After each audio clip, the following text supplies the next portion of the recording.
जो 3 की शुरुआत में हम कॉर्बेल की पत्नी मैरी को देखते जो उससे कहती कि सबसे पहले तुम्हें इस बारे में पता लगाना चाहिए कि आखिर फ्लिन और बटन ने ऐसा क्या किया कि उन्हें मारने के लिए तुम्हें कोई इतने सारे पैसे दे रहा है और तुम्हें अपने भतीजे जैस्पर को इस बारे में पता लगाने को कहना चाहिए क्योंकि उसकी पत्नी बिली एंड फ्लिन की बहुत अच्छी दोस्त है। फिर अगले सीन में हम फ्लिन को देखते हैं जो बिली से मिलने जाती है और उसे उन सभी अजीब चीजों के बारे में बता देती है जो उसके साथ पिछले कुछ दिनों में हुई थी। इसके बाद अब वो अपने गिफ्ट शॉप पर भी जाती है जहाँ बर्टन पहले से उसका इंतजार कर रहा था और अब वो उसे बताता है कि उसने ये शॉप ही खरीद ली है। तभी फिर वहाँ पर बर्टन से मिलने कॉर्नर भी आ जाता है जिसे बर्टन शॉप में जाकर उसका इंतजार करने को कहता है और फिर वो फ्लिन को घर छोड़ने उसके साथ चला जाता है। अब रास्ते में बर्टन फ्लिन से कहता है कि हमें इस वीआर गेम के बारे में किसी को भी नहीं बताना चाहिए क्योंकि इससे हम मुसीबत में पड़ सकते हैं। जिस पर फ्लिन उसे बताते हैं कि इस बारे में उसने पहले बिली को बता दिया है। जो जानकर अब बर्टन गुस्से में फ्लिन से कहता है कि बिली का पति जैस्पर कॉर्बेल का भतीजा है और अगर उसे हमारी ये बात पता चल गई तो हमारे लिए एक बड़ी मुसीबत खड़ी हो जाएगी।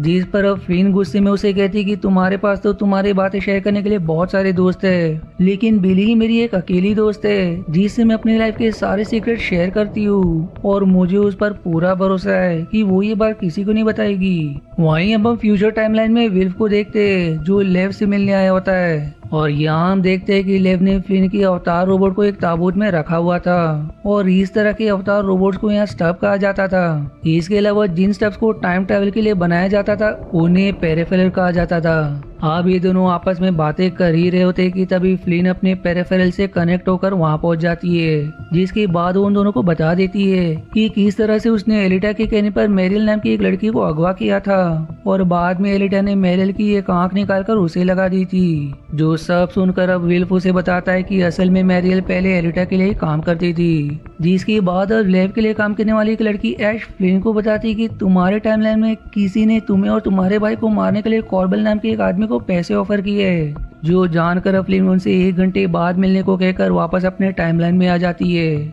जिसके बाद अब हम एक फ्लैशबैक सीन देखते हैं जहाँ एलिटा और विल्फ के बचपन को दिखाया जाता है जहाँ वो दोनों एक अनाथ आश्रम में रह रही थी लेकिन फिर एक दिन एक कपल वहाँ एलिटा को अडॉप्ट करने आया पर एलिटा उनसे विल्फ को भी अडॉप्ट करने की रिक्वेस्ट करती है इसलिए वो उन दोनों को ही अडॉप्ट कर लेते हैं। अब सीन फिर से 2099 में शिफ्ट हो जाती है जहाँ विल्फ अपनी मॉम से एलिटा के बारे में पूछता है जिस पर वो विल्फ को बताती कि उसने एलिटा को 1 महीने पहले देखा था और जब उसने एलिटा से पूछा कि आजकल वो कहाँ रह रही है तो इसका जवाब उसने एक पहेली में दिया था और इस पहेली में उसने कहा था कि एक ऐसी जगह जहाँ लंदन में आखिरी बार बर्फ गिरी थी। दरअसल एक पहेली थी जिसमें एलिटा ने अपने घर का पता बताया था लेकिन ना तो विल्फ को और ना ही उसकी मॉम को इस पहेली का मतलब समझ आ रहा था। वहीं अब हम फ्लिन को देखते जो बर्टन को खबर करती कि भविष्य से उन दोनों को मारने के लिए किसी ने कॉर्बेल को हायर किया है जिस पर अब बर्टन कहता है कि वो कॉर्बेल को संभाल लेगा। इसके बाद अब फ्लिन फिर से भविष्य में जाकर विल्फ से मिलती है और फिर विल्फ उसे अपने कार में उस एरिया के पास घुमाने लगता है जहां से उसने मैरिल को अगवा किया था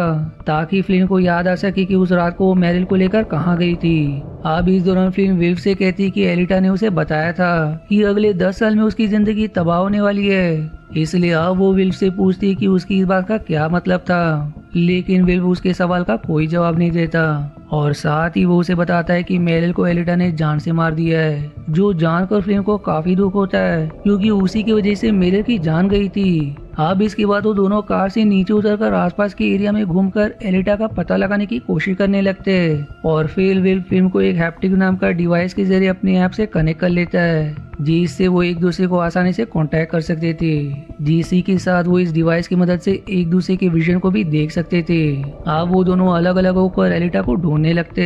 लेकिन इसी दौरान वहाँ घूम रहे एक रोबोट पुलिस को फ्लिन पर शक हो जाता है। वहीं दूसरी तरफ बर्टन कॉर्बेल से मिलने जाता है और यहाँ वो उससे कहता है कि मैं तुम्हें 2 चॉइसेस दे रहा हूँ। पहली चॉइस ये कि मैं हर हफ्ते तुम्हें $2 लाख दूंगा लेकिन इसके बदले में तुम्हें मुझसे और मेरे परिवार से दूर रहना होगा। पर दूसरा चॉइस देने से पहले वो कॉर्बेल को बताता है कि पहले मिलिट्री के लोग कुछ बच्चों के ग्रुप्स को ढूंढते थे जो एक टीम की तरह एक साथ रह रहे होते थे और फिर वो उन सभी को हैप्टिक डिवाइस की मदद से एक दूसरे से कनेक्ट कर देते थे, जिसकी मदद से ग्रुप में सभी लोग एक दूसरे की फीलिंग्स को महसूस कर सकते थे और कोई भी ये जान सकता था कि ग्रुप का दूसरा इंसान इस वक्त भी क्या देख रहा है। इसके अलावा बटन ये भी बताता है कि ऐसा एक हैप्टिक डिवाइस उसके शरीर में भी लगा हुआ है और उसके एक इशारे पर कॉर्बल की जान भी जा सकती है। इसलिए वो कॉर्बल को और डराने के लिए उसके पास रखे एक ग्लास को शूट कर देता है, जिसके बाद कॉर्बल उसकी पहली चॉइस को एक्सेप्ट कर लेता है और फिर वो दोनों आपस में हाथ मिलाते हैं। लेकिन उस वक्त वहाँ उन्हें ऐसा करते हुए टॉमी देख लेता है, जो उस वक्त वहाँ मौजूद था। वहीं दूसरी तरफ भविष्य हम डैनियल को देखते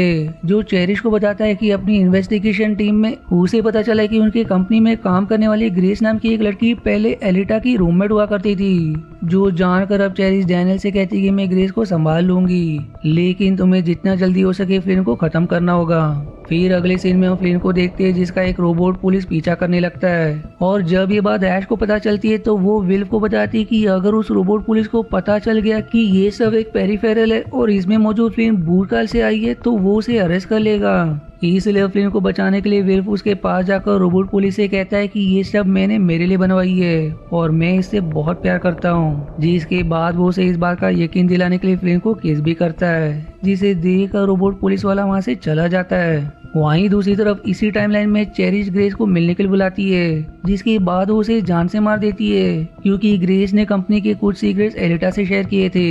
अब इसके बाद सीन भूतकाल के टाइमलाइन में शिफ्ट होती है, जहां हम जैस्पर को देखते हैं जो सौदे के मुताबिक बटन के दिए हुए पैसे कॉर्बल तक पहुंचा देता है, जिसके बाद अब कॉर्बल उनमें से कुछ पैसे जैस्पर को देकर उसे पता लगाने को कहता है कि आखिर बटन के पास इतने सारे पैसे कहां से आए। वहीं अब अगले दिन फ्लिन फिर से विल्फ से मिलने जाती है, जहां विल्फ उसे एलिटा की पहेली के बारे में बताता है और अब वो आसानी से इस पहेली को हल कर लेती है। इसलिए अब पहेली के जवाब की मदद से वो दोनों एक जगह पर पहुंचते हैं जहां बिल्कुल वैसा ही वॉल क्लॉक लगी हुई थी जैसा कि फ्लिन के घर पर थी, लेकिन फ्लिन के घर वाली क्लॉक हमेशा खराब रहती थी, जिसमें हमेशा 2:15 का समय होता था। इसलिए फ्लिन इस घड़ी में भी यही टाइम सेट कर देती है, जिसके बाद वहाँ एक दीवार में से सीक्रेट डोर ओपन हो जाता है और फिर वो दोनों देखते हैं कि ये वही जगह थी जहाँ एलिटा ने फ्लिन का ऑपरेशन किया था। यहाँ पर दरअसल कुछ डॉक्टर्स के भी स्टफ पड़े हुए थे, जिसी के साथ विल को यहाँ एलिटा का एक डिवाइस भी मिलता है जो वो जानबूझकर यही छोड़ गई थी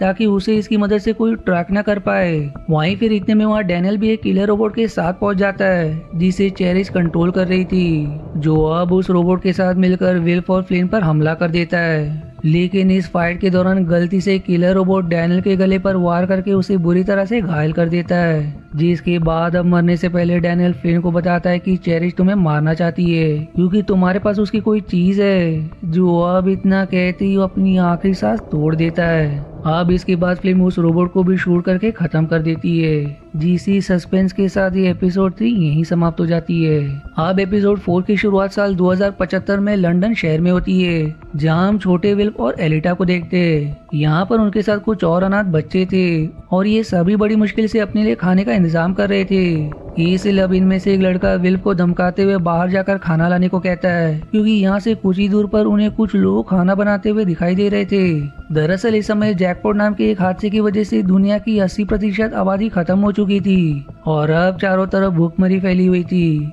इसलिए यहाँ पर बचे हुए कुछ अमीर और ताकतवर लोग गरीब और कमजोर इंसानों को मार रहे थे ताकि उन्हें खाने की कमी ना हो। और इसी वजह से एलिटा को लग रहा था कि उन्हें बाहर जो भी लोग खाना खाते हुए दिखाई दे रहे असल में ये उनका एक भ्रम है और अमीर लोग उन्हें टेक्नोलॉजी की मदद से ये सब दिखा रहे हैं। इसलिए वो विल्फ को बाहर जाने से रोकती है, लेकिन वो एलिटा की बात को इग्नोर करके बाहर आ जाता है। और अब थोड़ा आगे आने पर वो सभी खाना बांटने वाले लोग अचानक से गायब हो जाते हैं, जिसकी बाद कुछ मास्क पहने हुए लोग वहाँ कर विल्फ को पकड़ लेते हैं। और जब एलिटा उसकी मदद करने बाहर आती है तो वो लोग उसे भी पकड़ लेते हैं। फिर सीन भविष्य में 2099 में शिफ्ट हो जाती है, जहाँ हम विल्फ को लेव के साथ देखते हैं और यहाँ पर विल्फ लेव को एलिटा की सीक्रेट लोकेशन पर मिला उसका इम्प्लांट डिवाइस दे देता है, जिससे अब लेव को पता चलता है कि एलिटा भी अपने लिए पेरिफेरल का यूज कर रही थी। जिसे देखकर अब लेव उससे कहता है कि अगर अब हम जल्दी एलिटा को नहीं ढूंढ पाए तो उसकी मौत हो जाएगी, क्योंकि इस वक्त में इंसानों को जिंदा रहने के लिए इन इम्प्लांट डिवाइसेस की जरूरत होती है